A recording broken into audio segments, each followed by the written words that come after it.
I've never been this free. The surprising joys of growing old.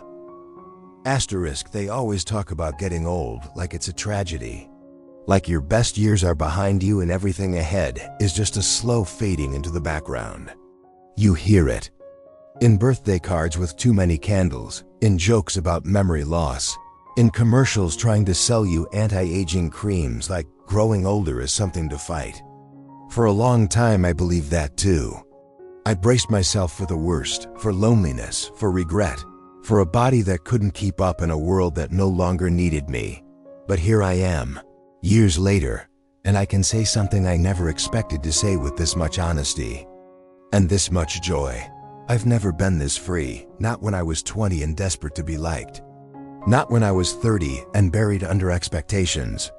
Not when I was 40, still chasing things that never truly filled me. Freedom didn't come with youth. It came with age. There's something about growing older that slowly peels back the noise, the pressure, the pretending. You stop rushing. You stop apologizing for your existence.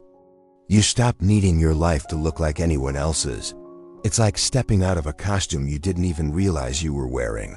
The one that says, "I've got it all together, I know who I am, I care what you think."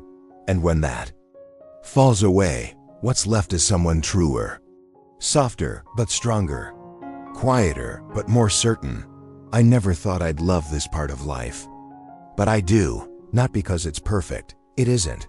I've lost people. My hands ache when it rains.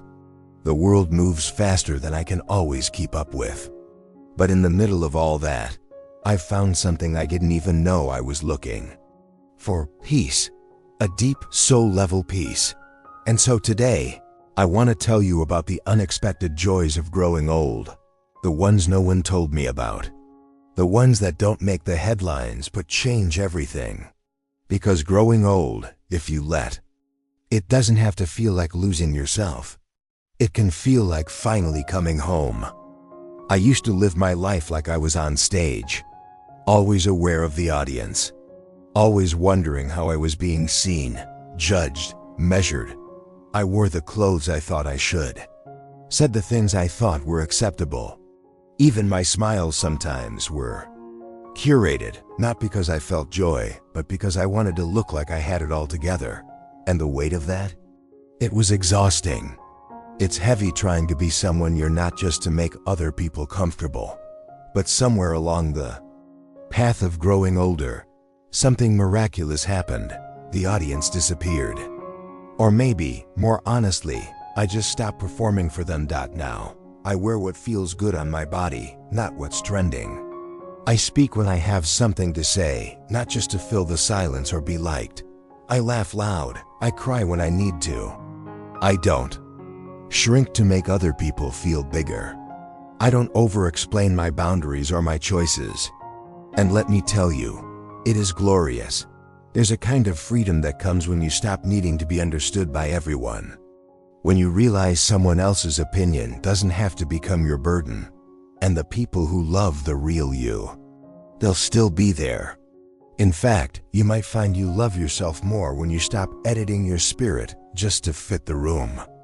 Thought I needed to be accepted to feel peace. Turns out, I just needed to stop asking for permission to be myself. There was a time when I rushed through everything. Meals, conversations, whole seasons of life. Always chasing the next thing, the next goal, the next fix, the next version of success. I thought urgency meant I was doing life right. I thought fast meant full, but at DIDN single quotes fast meant distracted. Fast meant missing things. Fast meant a blur of moments that never really landed in my heart. Growing older slowed me down, whether I liked it or not. My body insisted on a different pace. My energy taught me to be more intentional. And at first, I fought that. I mistook it for weakness. But in that slowing down, I found something I never had time for before: presence. I started noticing the way the morning light comes through my kitchen window. The way my grandchild's laughter sounds just like my daughter's did. The way soup tastes better when you let it simmer instead of rushing it. The way a conversation feels when no one's reaching for their phone. Slowness taught me how to be here. Not 2 steps ahead, not 5 years behind. Just here. And here, it turns out, is where all the beauty lives. When you move slower, you see more, you feel more. You give yourself permission to enjoy life instead of just survive it.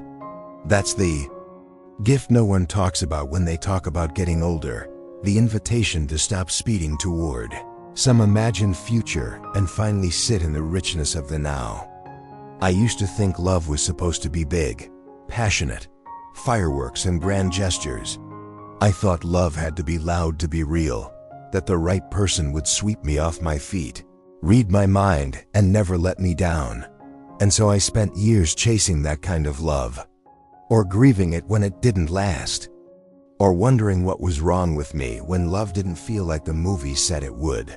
But time has a way of softening your definitions. Now, I understand love differently.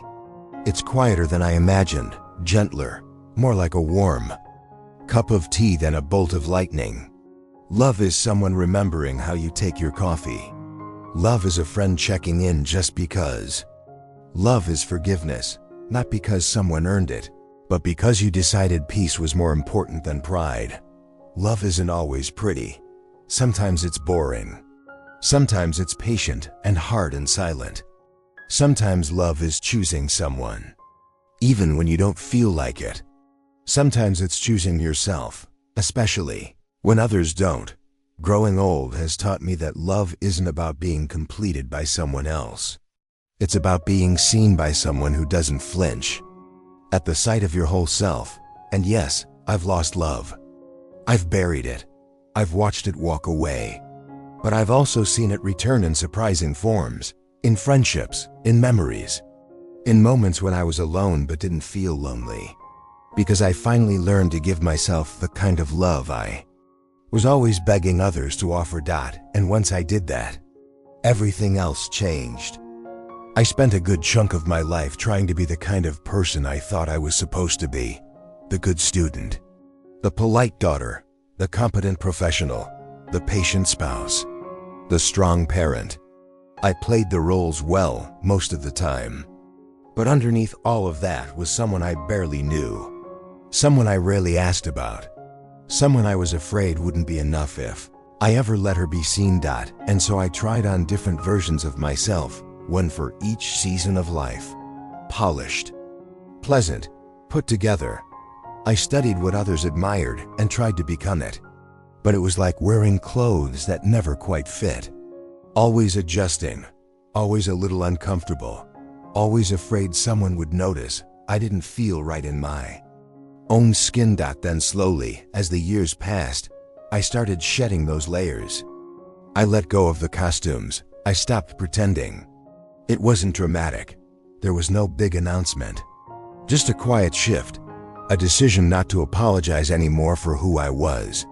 Now, I look in the mirror and see someone I recognize, not because I've figured everything out, but because I've stopped hiding. I'm not chasing identity anymore, I'm living it. I don't need to impress. I just need to be real. And real, it turns out, is more than enough. I've grown into myself, not the version someone else imagined. Not the one I once thought I had to become. Just me, raw, soft, a little worn at the edges, but completely, finally myself. And I've never felt more at home. Letting go used to feel like failure. I thought it meant giving up. I thought it meant losing control. I clung to things long after they had finished serving me. Relationships, expectations, roles, old stories, even pain. Especially pain. I thought if I let go, it would mean none of it mattered. That I was saying the loss didn't hurt, or that the mistake didn't change me, or that the dream wasn't worth it. But what I've come to realize is that letting go isn't forgetting. It's remembering differently. It's releasing your grip so your hands are free to receive what's next. I've let go of needing to be right. I've let go of needing everyone to like me. I've let go of the pressure to hold my family together with quiet sacrifice. I've let go of regrets. I Used to cradle like proof that I wasn't enough. I've even let go of the idea that life has to be heavy to be meaningful. And in that release, I found a lightness I never knew was possible. Now I laugh easier. I cry without shame. I rest without guilt. I hold people with open hands.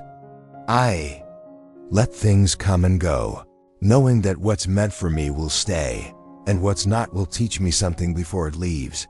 Letting go didn't make me empty. It made me free.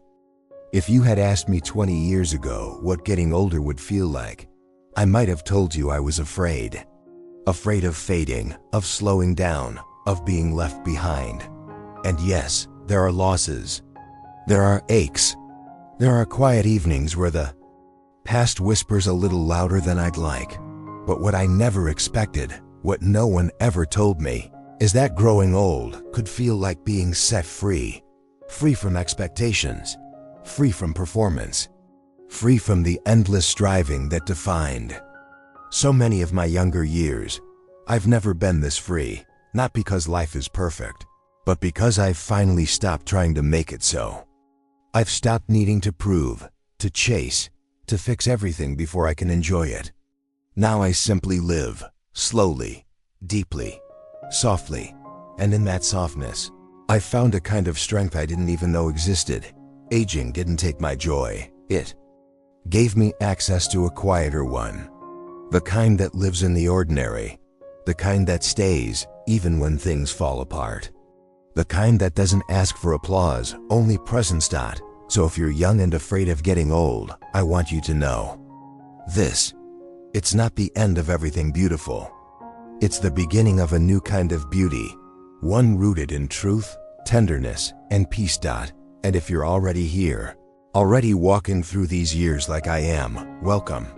There's so much still ahead, so much still inside you, and so much more life waiting to be lived without the weight you've been carrying. Let it go. You've earned your freedom. Now go live in it.